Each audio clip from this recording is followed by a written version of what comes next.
What's required is a capacity to combine individual goals with societal needs.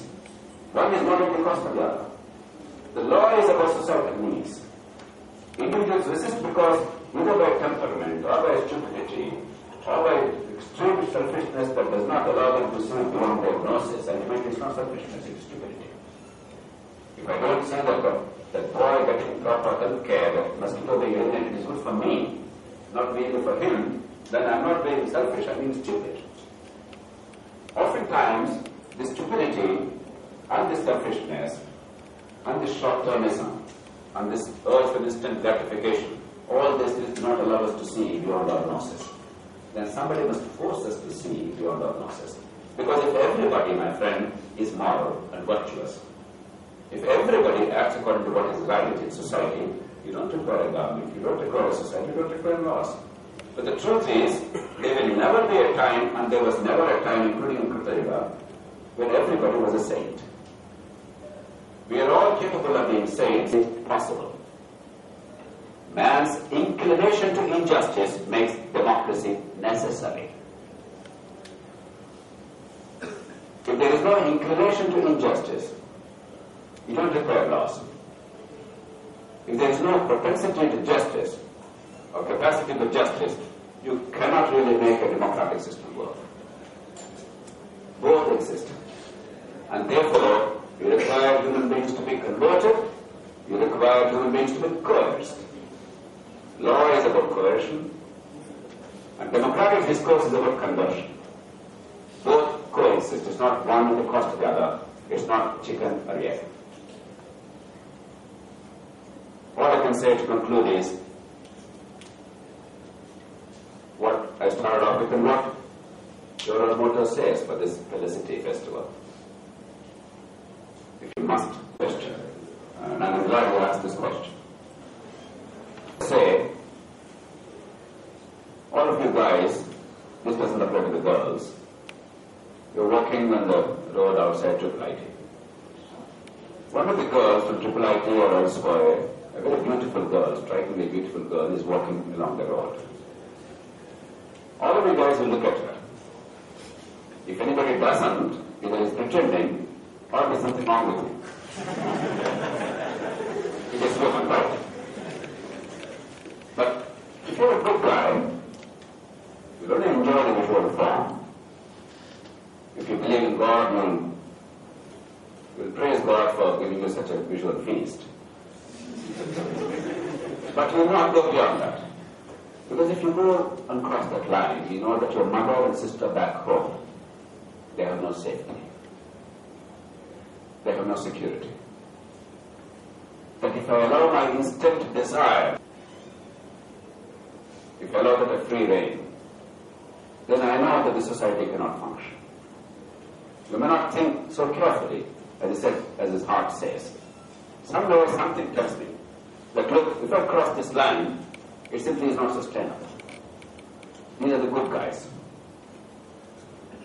There are some others for whom the instant gratification, I have a desire now, I have to fulfill that. I want to touch her, I want to touch her, I don't care that. 5% people who can moderate their behavior, understanding what is also conducive to public good, without coercion. These are the saints, or the good guys. There are also 5% people who cannot moderate their behavior, and they have to seek instant gratification no matter what the price, to them and to those around them. That's another 5%. These are the bad guys. We don't have a problem with both these groups. They are pretty straightforward. The problem is that the rest of us, 90%. The rest of us, we behave depending on what happens to this 5% and that 5%.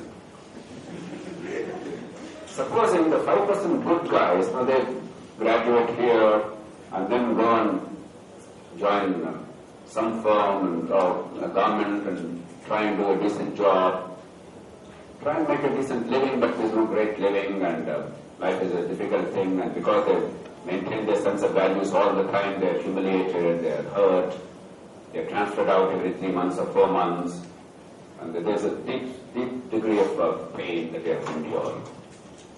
Supposing the crooked fellow sorts of dirty things for short-term gratification is the fellow who becomes the next MLA. And by virtue of becoming an MLA, not because he's a pride god, he's a wealth creator, he makes millions of rupees by simply stealing from the public.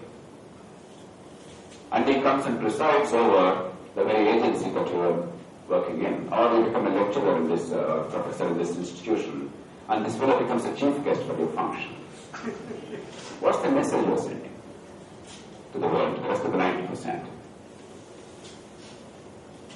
If good behavior is rewarded consistently and bad behavior is punished consistently, then the bulk of the people will tend to behave in a good manner. If the contrary is true, good behavior is not only not rewarded but is actually penalized consistently. Bad behavior is not only penalized but is actually rewarded extravagantly and consistently. As good is not something saintly or moral. It is simply the capacity to reconcile individual goals with societal needs. If you see them in harmony, that is good. If you see one in conflict with the other necessarily, life is a zero-sum game. If I have to gain, somebody or everybody must lose. There is no other way. If that's the way you shape your life, that is bad behavior. Everything else is a taboo. You want a simple, straightforward definition of good. It's individual versus the collective. How do you harmonize versus how do you see the conflict? And the law and the political system and the societal organization, they are critical because they determine the incentives for this behavior or that behavior. And therefore they determine the behavior of the bulk of the people. And that's what organization is about. That's what politics is about. Let me conclude with what I started off. No more questions, though as I said, I'd be delighted to spend more time with you. Time is running out.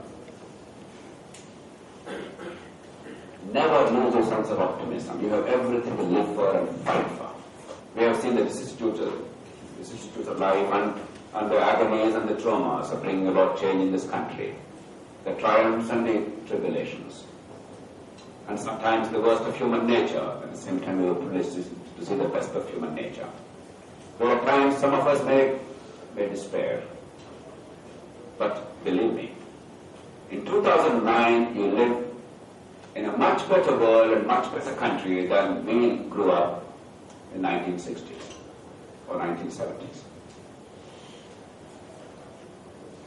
We are infinitely better off today, in every sense, human history.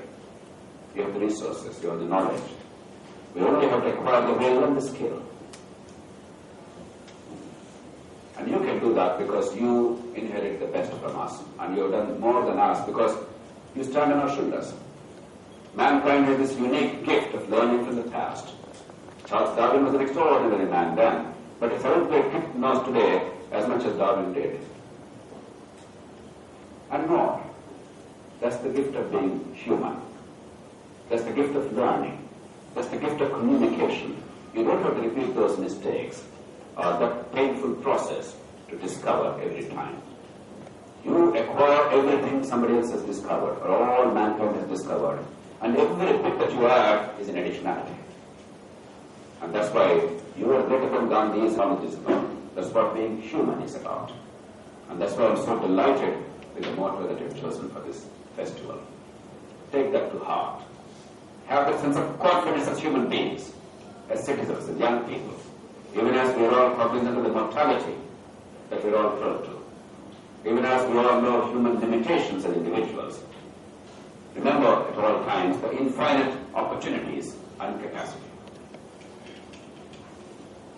And make the most of it, starting from now. Don't waste it. Don't squander it. The only thing you cannot make is time. Don't squander it. Enjoy yourselves. Be happy. But create happiness all around.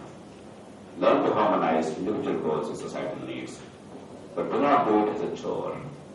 Do not do it as a great sacrifice or a burden. Do not do it with a grimace. Do it with a smile. Do it with a sense of fun. Enjoyment is not sinful. Enjoy. But don't make it at the cost of everybody else, because each of us does it. Then each of us makes the other fellow blind. The whole world will go blind. That doesn't help. Make everyone done it now, not 25 years later, but in the next few months and years. This country is ripe for change. You be the agents of change. wish you all the very best.